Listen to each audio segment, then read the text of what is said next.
Shalom semuanya. Wah, mengucap syukur saya Tamara Geraldine, Tuana Kota. Mengucap syukur kepada Ibu Gembala, Ibu Ijipto, ya. Saya masuk, saya dilawat Tuhan. Nah ini memang adalah resiko dari seorang pengkhotbah pendek.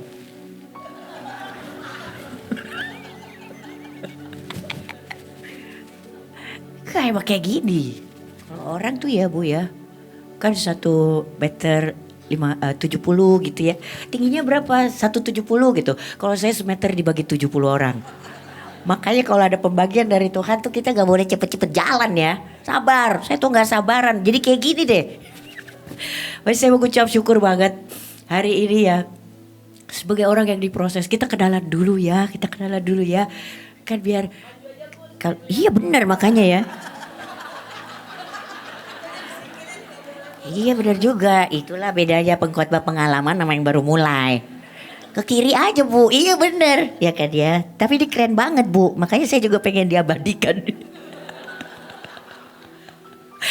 Jadi saya sebagai orang yang diproses oleh Tuhan selama 13 tahun, ini tahun ke-13, masih baru mulai. Saya ditarik paksa sama Tuhan. Saya tuh kan anak jalanan sebenarnya ya. Lagi seneng-seneng di jalan gitu sama Tuhan ditarik. Disuruh pulang. Jadi inilah saya ya. Kalau dilihat saya juga bukan produk tiba-tiba lah. 13 tahun ini tuh berjalan bersama Tuhan. Tuhan menanamkan akar itu luar biasa keras gitu. Tapi saya tahu bahwa itu adalah bagaimana Tuhan sayang sama saya. Dari mulai masuk tadi saya juga udah ngerasain ya. Itu lagu saya semua. Hari ini tuh tadi saya bangun ya. Saya bilang gini. Doa Yabes tuh ya. Saya berkenalan dengan doa Yabes itu baru kira-kira 9 tahun lah. Terus di doa Yabes kan di lagunya itu kan ya diberkati berlimpah diperluas daerah. Hari ini tuh saya bangun Tuhan ingetin itu loh. Saya tahu gereja ini tuh gak butuh pengkhotbah baru seperti saya. Tapi hari ini tuh Tuhan kirim saya ya ke sini. Itu kan berarti saya diberkati berlimpah dengan rasa percaya. Tuhan tuh percaya betul sama saya. Itu doa Yabes ada 2. Saya tuh dari Jakarta Selatan. Ini Bekasi saudara. Daerah saya diperluas. Mereka boleh lihat buat tuh. Itu doa Yabes terjadi buat saya. Dari kalau saya lihat jam tadi saudara. It's not even 10. Belum jam 10. Tapi Tuhan sudah memberkati saya berlimpah dan memperluas daerah. Saya mengucap syukur buat Tuhan saya ada di sini. Terima kasih juga untuk semuanya ya jemaat. Hari ini saya mau bawa firman sebenarnya akhirnya Tuhan bilang kayak gini. Tadi Tuhan ingetin nama saya gitu. Tuhan ingetin ya kan. Baru ngerasa lagi kan. Saya hitung lagi kebaikan Tuhan. Hari ini begitu masuk tuh saya diarahkan sama Tuhan untuk kembali ke 10 tahun ke belakang. Saya bilang Tuhan kalau makin lagi 10 tahun lagi ke belakang saya gak jadi khotbah nih, saya nangis. 10 tahun ke belakang, 20 tahun ke belakang saya lagi di mana? 10 tahun ke belakang tuh saya lagi iri dan dengki, 13 tahun ya. Saya lagi iri dan dengki sama Daud. Tuhan bilang tarik lagi ke belakang. 10 tahun, itu saya lagi di disco saudara. Jadi saya lagi kayak Yunus, disuruh ke Niniwe, saya ambil koordinat terjauh, saya ke Tarsis. Gitu kan Yunus kan, saya disuruh jadi hamba Tuhan, tahun 99 saya dinubuatkan jadi hamba Tuhan. Saya mau tolak dalam nama apa tuh waktu itu? Gadis disco disuruh jadi hamba Tuhan. Saya cuma pulang pait, saya bilang gitu. Saya ambil koordinat terjauh dari gereja. Saya ke disco saudara. Saya berharap sinyal rohani melemah. Kan berisik dan juga gelap di situ. Tuhan gak bakalan nyampe. Sama kayak Yunus. Yunus kan gitu disuruh ke gunung dia ke laut. Ya kan dia berharap bahwa suara Tuhan akan menjauh gitu. Padahal kebaikan Tuhan itu yang dibilang. Mengejar saya sampai ke disco. Dan itu tadi Tuhan ingetin. Saya bilang sama Tuhan jangan tarik-tarik lagi Tuhan. Seriously mungkin aku jadi gak bisa khotbah nangis-nangis mulu. Saya bilang gitu ya. Tapi hari ini saya mau bagikan firman. Itu berdasarkan sebuah pengalaman kisah nyata. Jadi dia tentang Daud. Kalau bisa nah ini ya. From rejection to coronation. Ini bukan corona, saudara. Ya kan ya. Jadi kalau ditanya, what nation are you? Indonesian, ya kan ya. Jangan kita bilang, what nation are you? Hallucination. No. That is not a nation. Jadi di coronation, jadi dari penolakan sampai ke penobatan. Ya saudara, waktu saya itu lagi diproses sama Tuhan ya. Diproses 13 tahun yang lalu. Salah satu sosok yang sungguh sangat saya tuh iri, dengki. Saya mau mulai segala sesuatunya dengan kemarahan. Hidup saya pahit waktu itu. Dan saya bilang gini, ada apa sih sama Daud ya? Tuhan kenapa sih ada apa sama Daud? Kenapa nama Daud itu adalah, itu punya arti yang dikasihi. What's wrong with my name? Saya bilang gitu. Kenapa nama saya cuma Daud aja? Sementara kan yang kita tahu dari sejak saya lahir, sejak saya sadar, itu selalu dibilang bahwa Allah itu maha pengasih. Tapi kenapa? Sepertinya Allah pilih kasih. Sehingga seluruh dunia, termasuk orang tua saya, menamakan anak-anak laki-lakinya tuh kalau gak Daud, David, Dave. Semua seperti itu. Akhirnya saya bilang, what's wrong with my name? Dan ini dipertegas lagi saudara dengan keadaan saya, kenyataan saya bahwa saya itu dilahirkan di keluarga Batak. Kalau ada yang senyum-senyum di sini dari Bekasi, saya udah tahu itu kita pasti bisa Marta Rombo. Pasti orang-orang Batak tuh ngerti ya. Mungkin ayah ibu saya tuh gak rencana sebenarnya. Itu gak di plan. Bahwa ketika saya lahir memang sudah terjadi ya seperti itu. Anak laki-laki sepertinya lebih dibela, lebih didahulukan daripada anak-anak perempuan. Anak-anak perempuan itu tumbuh dengan menjadi korban-korban perasaan gitu ya. Saya menjadi anak ya udah banyak yang senyum bu di belakang-belakang sini. Yang kurasa pun Batak semua di sini kan. Horas. Iya kalau ada yang udah nonton ngeri-ngeri sedap. Ya, nah itulah memang seperti itu. Nah saya tumbuh di keluarga yang begitu. Saya percaya orang tua saya gak rencana. Tapi akhirnya saya tumbuh seperti itu. Dan ditambah lagi dengan saya itu anak kedua. Saya punya sindrom anak kedua. Kakak saya tuh hobinya belajar saudara. Dia anak pintar, dia famous di sekolah. Saya juga ngetop sih, tapi saya notorious. Kebalikannya. Dan suster, kepala sekolah sama wali kelas itu punya julukan buat saya ya. Saking saya tuh optimal banget. Saya tuh dulu dijulukin anak setan dunia akhirat. Untung saya gak imanin. Betul Tara Kadita ibu. Saya gak imanin. Karena apa? Setan juga pas lewat ngaku-ngaku gitu. Setan kan gak peduli sama hubungan. Dia maunya hamba. Jadi begitu dibilang anak setan dia juga bilang ngeberatin hidupnya dia. Jadi waktu saya bilang gini, saya tuh akhirnya keluar dari rumah. Saya tuh kayak tinggal di jalanan. Saya belajar di situ. Nah ketika satu malam saya bilang sama Tuhan, ya udah saya pernah divonis ya saudara ya. Mungkin ada yang udah lihat YouTube saya ya. Saya divonis tuh 2 kali ya. Saya punya waktu untuk hidup hanya 1 tahun katanya di tahun 2005. Gak mati juga 2006. 2010 saya divonis lagi 8 bulan katanya. Gak mati juga. 2011 udah semuanya. Dan kemarin tahun 2020 ya 3 dokter yang memvonis saya udah duluan berangkat semua. Bingung gak tuh Barbie? Bingung, pusing juga. Jadi saya waktu itu saya bilang gini, Tuhan udah ya ini kita kan udah 38 bulan saya bilang gitu. Jadi kita jadikan perjalanan ini menyenangkan. Jadi saya mulai buka Alkitab waktu itu. Saya cari kesalahannya Daud. Dahsyat gak tuh saya? Udah gak sekolah teologi. Saya pikir wah ini Mazmur nih tulisan dia semua nih. Padahal kan gak semua tulisannya Daud. Jadi saya begitu. Karena saya kan penulis juga. Saya buka terus saya bilang gini, I can write better than this. Oke gitu. Karena saya udah gak bisa ngapa-ngapain saudara ya. Badan saya udah kuning semua gitu ya. Udah gak bisa jalan, udah gak bisa makan. Jadi saya cuma bisa nulis. Dan setiap hari tuh saya tulis tuh paling tidak 2 kalimat, 2 baris. Terus udah gitu saya bilang sama Tuhan, tuh kan lebih bagus. Saya tidur. Besoknya gitu lagi. Jadi setiap malam saudara saya rewrite. Saya tuliskan kembali apa yang saya baca di Mazmur tanpa mengubah arti. Dan itu saya bilang doksologi tiap hari. Karena dia mungkin tidak membangunkanku besok pagi. Dan satu hari saudara, saya lihat ada ayat ini. Mazmur 27 ayat 10 ya, kita lihat ya.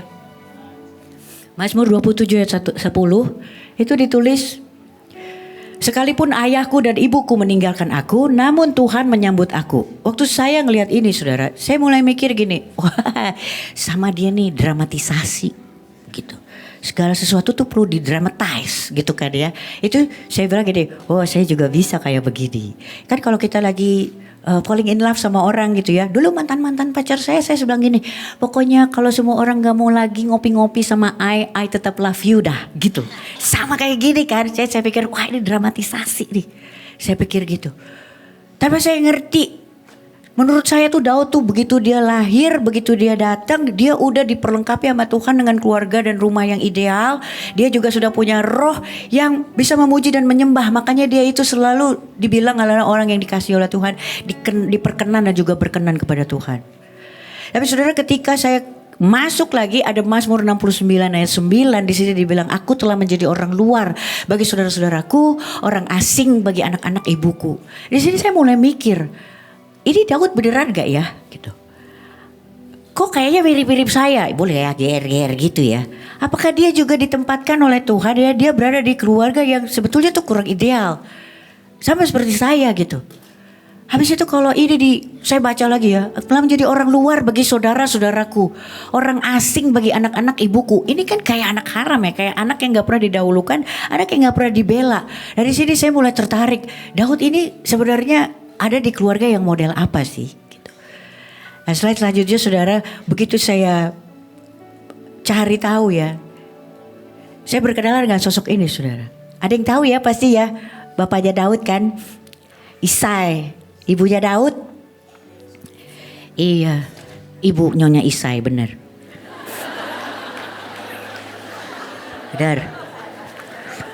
Benar bu, itu jawaban saya waktu itu. Tarkarita tuh kan. Ibu dulu julukannya apa? Gak ada ya bu, puji Tuhan. Berarti baik. Jadi saya kenalan sama ini saudara. Saya pengen tahu. Karena saya juga dulu gitu. Saya kepahitan sama ibu saya, sama bapak saya gitu kan ya. Tapi kenapa si Daud ini, kok dia kalaupun dia memiliki cerita yang kurang lebih sama saya, tapi kenapa hari itu dia ditemukan oleh Tuhan sebagai orang yang dikasihi, orang yang sungguh sangat tahu bagaimana memuji dan menyembah. Sementara saya dengan keadaan yang seperti itu, hari itu tuh saya tuh end up-nya jadi rongsokan. Nah, saya mau kenalan gitu sama si Daud ini, saya mulai thanksin lah waktu itu. Mungkin saya gak boleh iri-iri aja, saya mesti lihat keadaannya. Nah saya kenalan memang dengan ibu dari si Daud ini, dari Daud saudara. Memang ini gak ada di Alkitab, tapi ini ada di Talmudnya orang Yahudi yang umurnya tuh sama dengan Alkitab, tapi dia gak masuk ke dalam firman. Mau flexing aja bahwa saya tuh sekolah teologinya beneran. Saya bukan sekedar artis yang bertobat, oke? Saya itu sama dibilang gitu, iya tuh dia tuh ikut jadi hamba Tuhan, soalnya udah gak laku gitu saudara. Tapi Tuhan bilang udah diem gitu. Sekarang saya khotbah orang-orang ngomong gitu, ya iyalah dia khotbah, dia kan artis, bingung gak tuh Barbie. Jadi waktu belajar itu Talmud saudara, Talmudnya orang Yahudi itu disebutin. Jadi ternyata Isai dan Nyonya Isai ya, dengan Nishpet itu juga punya masalah rumah tangga saudara. Jadi pada saat mereka punya masalah rumah tangga, mereka itu hidup terpisah. Mereka hidup terpisah gitu ceritanya ya. Tapi pada waktu itu Daud tuh Isai itu mengambil salah satu pelayan untuk mendampingi dia. Dan setiap kali Isai itu mau datang ke dalam kemah, kepada pelayan itu menghampiri dia, selalu pelayan ini bilang sama Nishpet, nanti malam Isai mau datang, kita tukeran lagi ya. Jadi sebetulnya yang dihampiri oleh Isai setiap kali dia datang ke tenda itu adalah Nishpet. Hingga akhirnya Nishpet itu memang dia hamil dan itulah Daud. Tapi akhirnya Isai itu gak bisa terima, dia gak yakin, dia ragu-ragu. Sehingga apa saudara, itu yang terjadi. Ada terjadi penolakan. Kenapa? Karena dia gak yakin. Nah di sini saya lihat, wah luar biasa ya. Dia tuh merasa tertolak. Nah slide selanjutnya, ini kita gak temuin di Mazmur.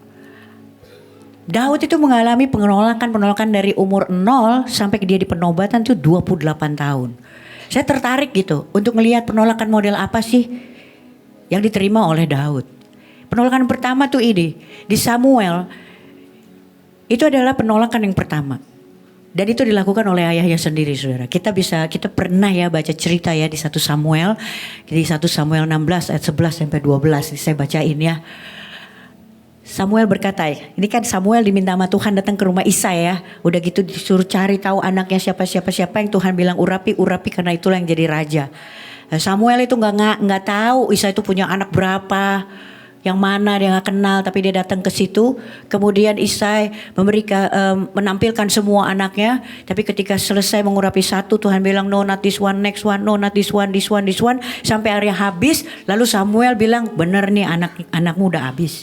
Di 1 Samuel ini kita bisa lihat dia. Lalu Samuel berkata kepada Isai, inikah anakmu semuanya? Jawabnya, masih tinggal yang bungsu, tetapi sedang mengembalakan kambing domba. Kata Samuel kepada Isai, suruhlah memanggil dia, sebab kita tidak akan duduk makan sebelum ia datang kemari. Kemudian disuruhnya lah menjemput dia. Ia kemerah-merahan, matanya indah dan parasnya elok. Lalu Tuhan berfirman, bangkitlah, urapilah dia, sebab inilah dia. Saudara, waktu di sini saya pikir waktu baca, iya biasa toh gitu. Tapi waktu dibaca di sini ya bahwa iya, yang pertama Daud itu nggak lagi ada di rumah. Lalu Isai bilang lagi menggembalakan kambing domba. Saudara, di Mazmur 23 kita bisa lihat ya bahwa alat dari seorang gembala itu ada 2, ada tongkat dan juga ada gada. Tongkat dan gada mulai itulah penghiburanku katanya situ.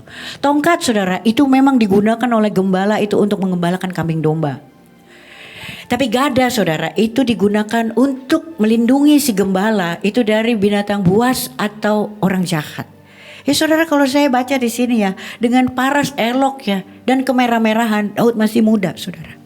Di situ ada penolakan dari orang tua yang sungguh gak peduli sama anak yang masih kecil itu, menyuruhnya untuk mengembalakan kambing domba.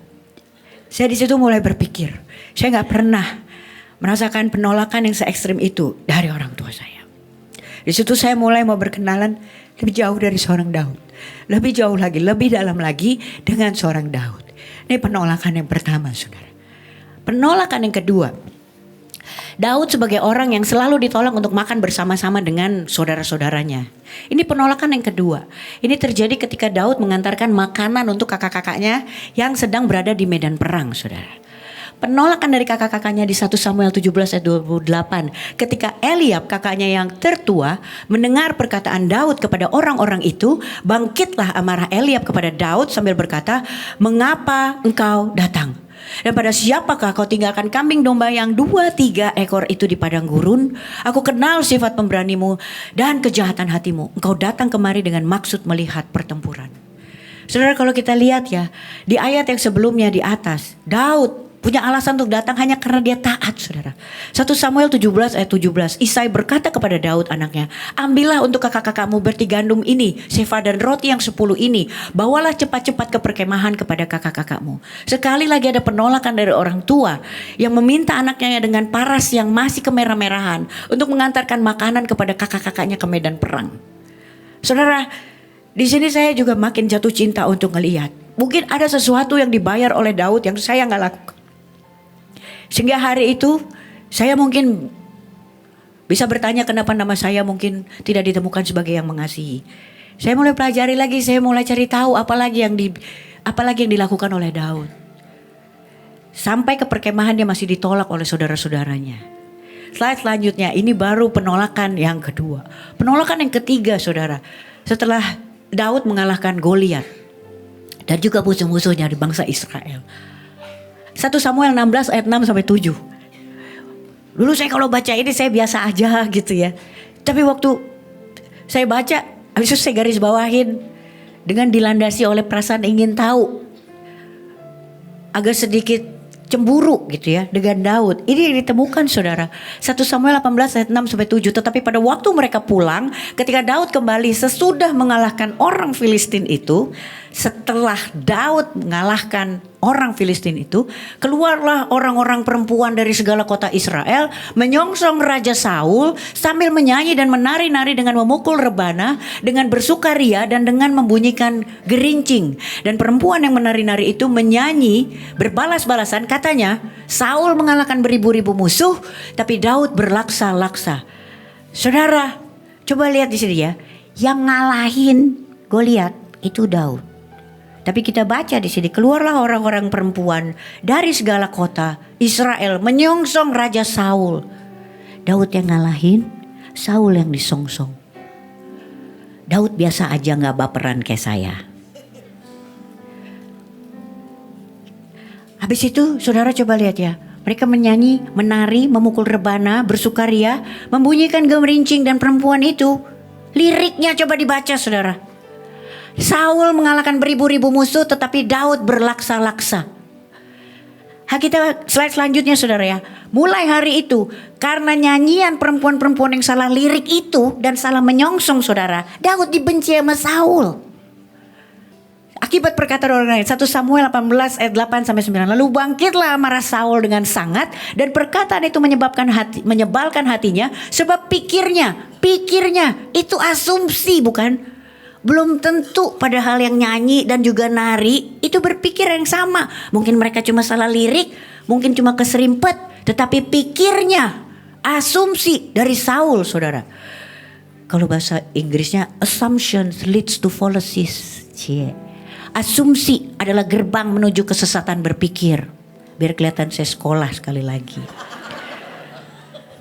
Dan menetralisir anak setan dunia akhirat sudah berakhir. Sesungguhnya yang baru sudah datang. Puji Tuhan. Coba lihat ya saudara.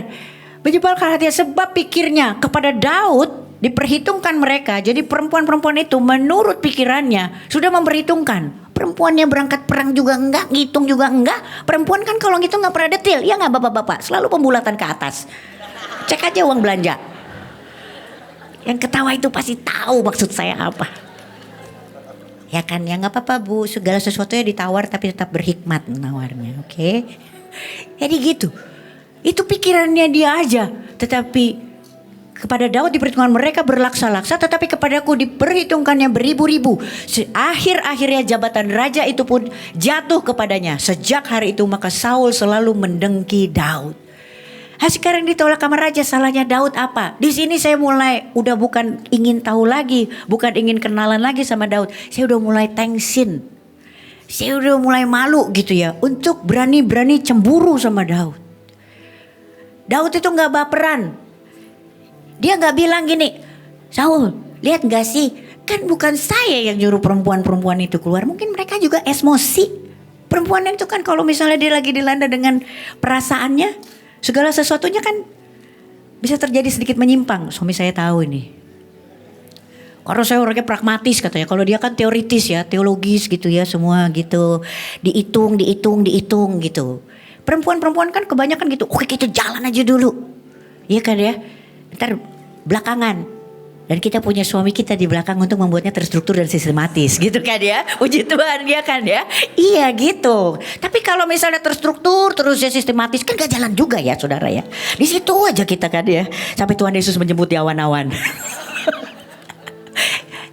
Jadi pada saat di sini coba. Dan hari itu saudara. Saul yang dinobatkan jadi raja.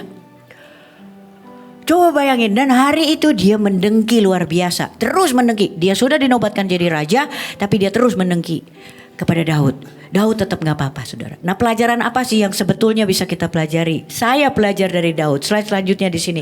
Pelajaran yang pertama itu adalah Daud menurunkan ekspektasinya saudara. Dia gak expect bahwa ya udah saya harusnya perempuan-perempuan itu nyongsongnya saya dong. Dia gak expect harusnya perempuan-perempuan itu gak salah lirik dong.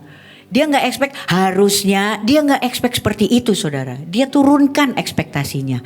Ekspektasi itu beda sama harapan saudara. Saya itu orang yang betul-betul bodoh pada waktu itu ya, gak punya hikmat dari Tuhan. Saya merasa bahwa expectation is hope. Bukan saudara. Ekspektasi itu bukan harapan. Ekspektasi itu lahirnya dari pikiran. Pikiran saya sendiri. Tapi harapan itu munculnya dari rasa percaya. Jadi saya bilang, oh saya sendiri yang tentukan nilai-nilai itu di hidup saya. Harusnya orang itu ngertiin saya. Harusnya bapak itu mengasihi saya, membela saya. Harusnya ibu itu merawat saya. Itu pikiran saya. Padahal apapun yang dilakukan oleh Tuhan hari ini, hari itu, kemarin 10 tahun yang lalu itu menajamkan saya hari ini. Dan itu Daud. Saya belajar dari Daud di situ. Daud menurunkan ekspektasinya. Daud itu sadar betul bahwa dirinya sendiri dia juga masih jauh dari kesempurnaan dan juga kekurangan. Maka dia gak pernah berharap, tidak pernah meminta, mengekspektasi orang-orang untuk bisa serupa dengan desain yang dipikirnya sendiri, dengan desain yang ada dalam pikirannya, saudara. Dan yang kedua, slide selanjutnya, ini belum usai, saudara. Ini top banget lah si Daud ini. Ini ada rejection yang keempat, saudara. Rejection yang keempat itu terjadi masih di 1 Samuel, itu ada di peristiwa di Ziklag. Peristiwa di Ziklag itu 1 Samuel 30 ayat 1 sampai 4. Ketika Daud serta orang-orangnya sampai ke Ziklag pada hari yang ketiga, dia balik ke tanahnya. Orang Amalek telah menyerbu tanah Negeb dan juga Ziklag. Dan Ziklag telah dikalahkan oleh mereka dan dibakar habis. Perempuan-perempuan dan semua orang yang ada di sana, tua dan muda, telah ditawan mereka. Dan dengan tidak membunuh seorang pun, mereka menggiring sekaliannya kemudian meneruskan perjalanannya. Dan ketika Daud dan orang-orang sampai ke kota itu, tampaklah kota itu terbakar habis. Dan istri mereka serta anak mereka yang laki-laki dan perempuan telah ditawan. Lalu menangislah Daud dan rakyat yang bersama-sama dengan dia itu dengan nyaring sampai mereka tidak kuat lagi menangis. Saudara, Daud mengalami hal yang sama dengan orang-orang yang berada di kampungnya. Sekota, istri dan anak Daud juga dibawa, saudara. Maka Daud itu menangis sampai dia gak bisa nangis lagi. Ini adalah titik terlemah, titik terendah dari seorang Daud pada waktu itu, saudara. Dia mengalami hal yang sama. Tapi ayatnya ini belum selesai, saudara. Kalau kita terusin lagi, ini dahsyat, saudara. Ketika Daud sudah tidak kuat lagi, dia berdoa, dia menangis sampai dia gak bisa nangis lagi. Rakyat malah menyalahkan Daud. Coba bayangin, saudara. Ini luar biasa. Di 1 Samuel 30 ayat 6. Dan Daud sangat terjepit karena rakyat mengatakan hendak melempari dia dengan batu. Seluruh rakyat itu telah pedih hati, masing-masing karena anaknya laki-laki dan perempuan. Orang Amalek datang itu bukan Daud yang ngundang. Daud itu patuh sama Tuhan, disuruh apa, disuruh ini, dia jalan, saudara.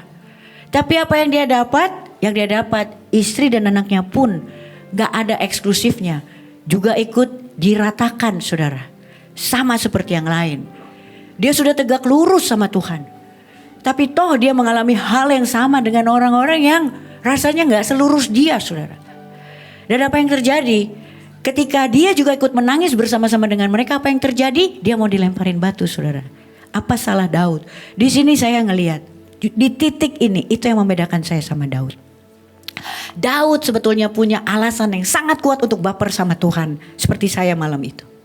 Daud punya alasan yang sangat kuat untuk marah sama Tuhan, seperti saya malam itu. Tapi Daud enggak.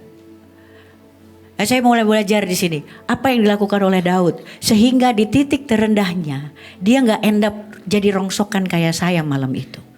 Pasti ada sesuatu yang akhirnya dilakukan oleh Daud. Ini slide selanjutnya, saudara. Ini ditemukan di Mazmur.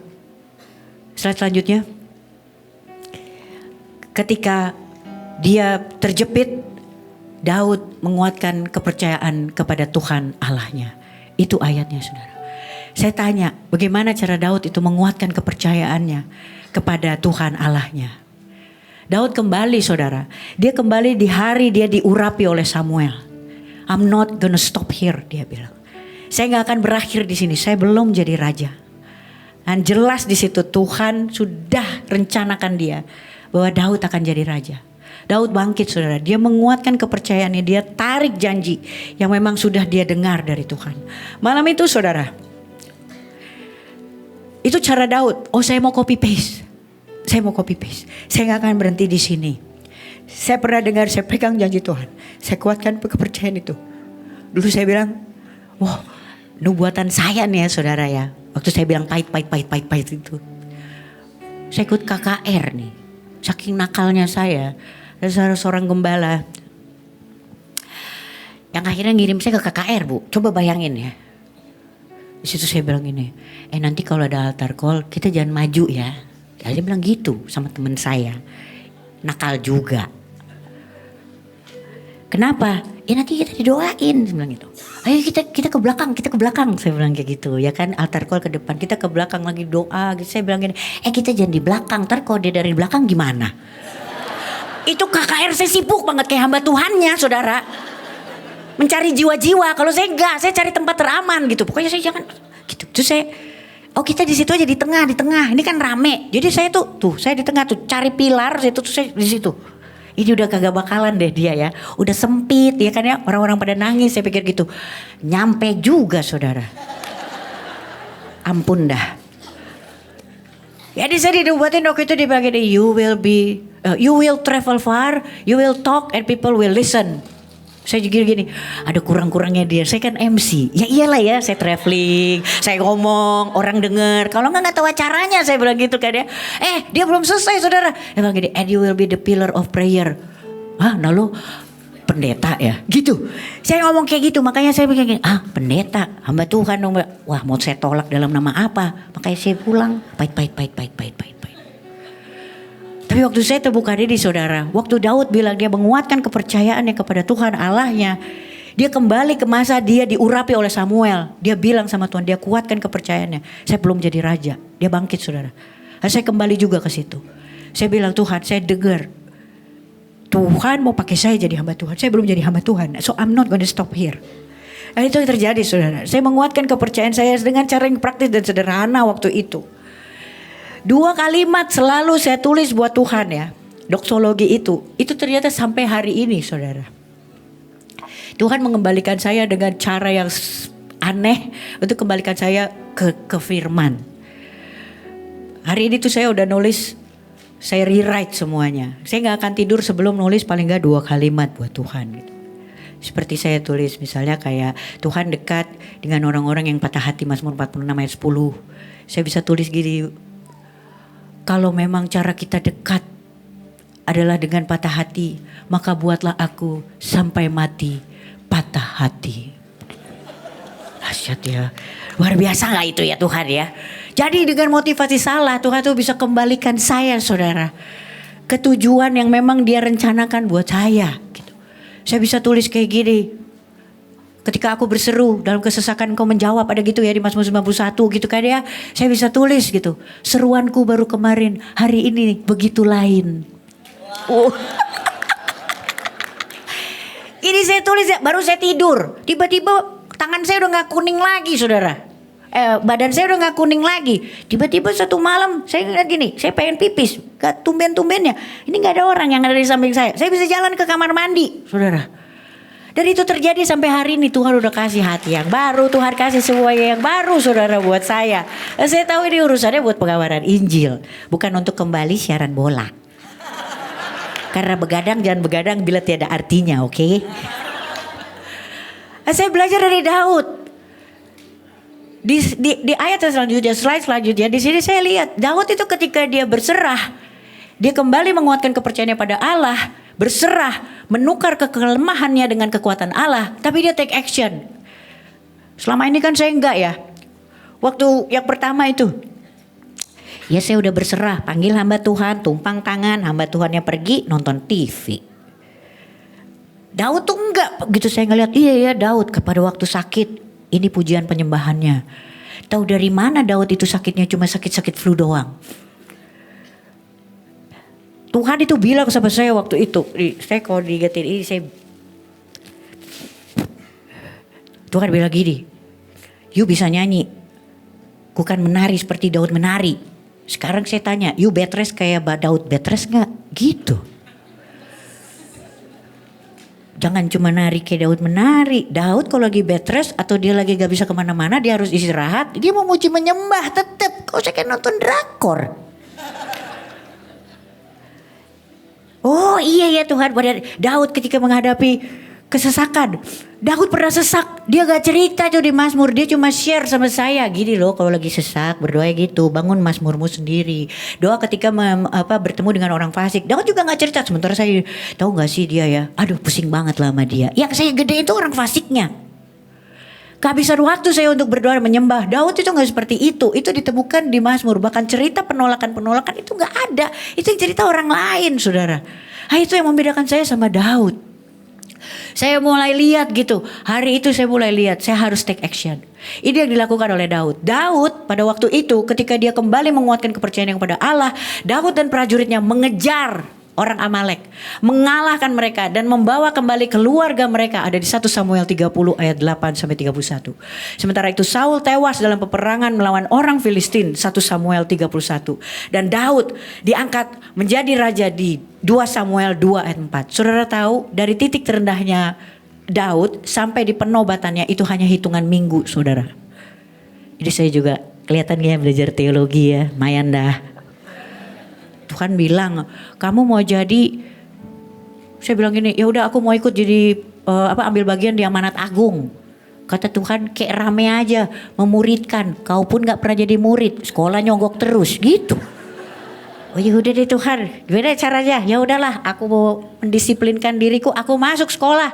Satu-satunya sekolah yang nggak bisa disogok tuh sekolah teologi, saudara. Dosennya pendeta semua. Jadi saya udah terpaksa. Ibrani nangis-nangis, Ibrani selesai puji Tuhan, Yunani datang tak berkesudahan. Tapi itu udah saya lakukan. Kenapa? Saya harus taat. Udah, saya harus mau dibentuk. Nah inilah saya sekarang. Take action.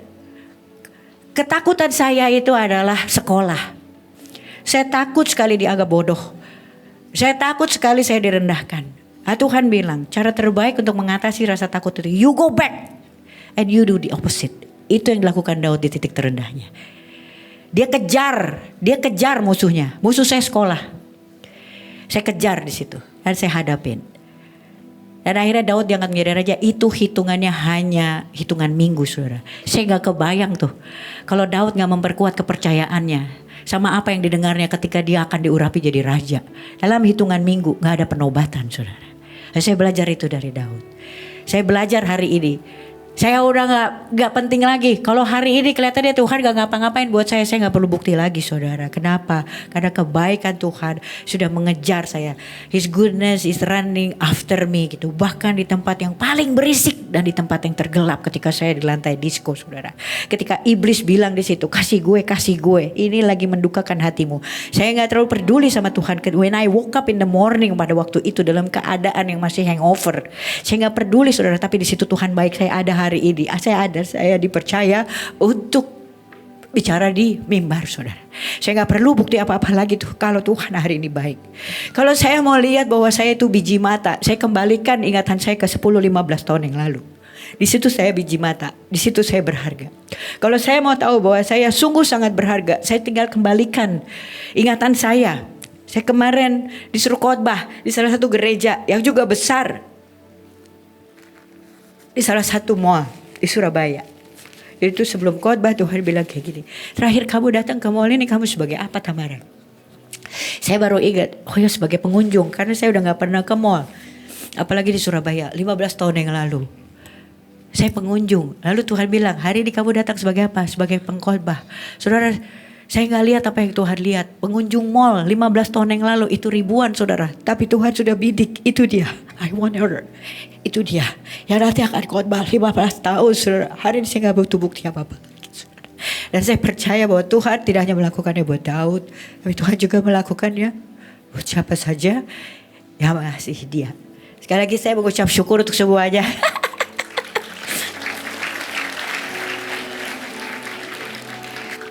Kayak gini nih kalau gaya-gaya ada nih, bilang lagi ya katanya di sini disuruh khotbah, dikhotbahin juga sama bapak ya. Puji Tuhan. Terima kasih Ibu ya. Kita semua, saya berharap itu hari ini kita ngambil action sama seperti Daud.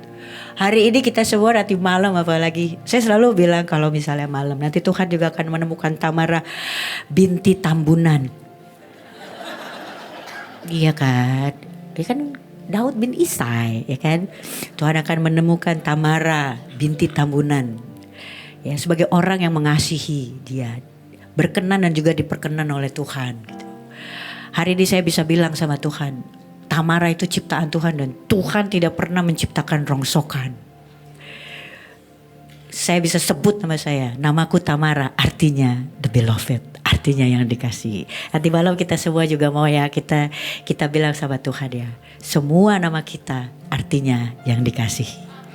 Puji Tuhan. Tuhan, kami mengucap syukur Tuhan untuk semua yang boleh Engkau perkenankan hari ini untuk boleh kami terima, kami tangkap, kami dengar. Tuhan, untuk semua taburan yang sudah ditabur di sini, Roh Kudus Engkau mengawal, Engkau menghidupkan, dan juga Engkau yang akan memberikan langkah-langkah apa yang harus kami lakukan. Temukan kami sebagai orang-orang yang mengasihi Engkau Tuhan. Temukan kami sebagai orang-orang yang mau setia sampai pada kesudahan Tuhan. Hari ini kami terima segala sesuatu yang baik dari Engkau ya Tuhan. Semua berkat-berkat jasmani, rohani, baik yang sudah kami terima maupun yang masih di dalam perjalanan. Terima kasih Tuhan. Kami lebih dari percaya Tuhan sudah berperang untuk apapun kondisi kami, apapun masalah kami, Engkau sudah di depan berperang bersama kami. Terpuji nama-Mu Tuhan. Haleluya. Dalam nama Tuhan Yesus Kristus. Amin.